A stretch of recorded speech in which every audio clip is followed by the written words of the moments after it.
7 বছরের প্রেমের বিয়ে, অথচ নতুন এক প্রেমিকের জন্য সেই ভালোবাসাকেই দুনিয়া থেকে সরিয়ে দিতে পিস্তল বা বিষ নয়, তিনি বেছে নিলেন একটি জ্যান্ত বিষধর সাপ। উত্তরপ্রদেশের মেরঠের এই শিউরে ওঠা ঘটনা এখন কাঁপিয়ে দিয়েছে পুরো নেট দুনিয়া।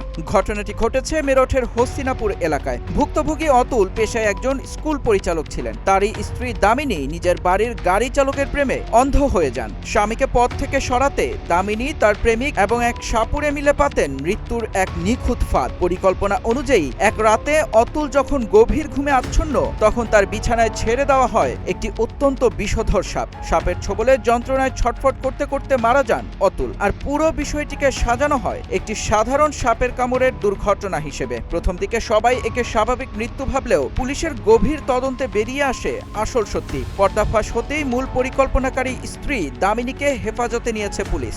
এছাড়াও তার প্রেমিক গাড়ি চালক এবং সাপের যোগান দেওয়া সেই সাপুড়েকেও গ্রেপ্তার করেছে পুলিশ প্রশাসন। দিল্লির নীলগ্রাম কাণ্ড কিংবা হানিমুনের স্বামী হত্যার ঘটনার পর মেরঠের এই সাপুড়ে থিওরি যেন অপরাধের নৃশংসতাকে বাড়িয়ে দিল আরও এক ধাপ। মেহেদী ইসলাম সোহাগ, গ্রিন টিভি ডিজিটাল।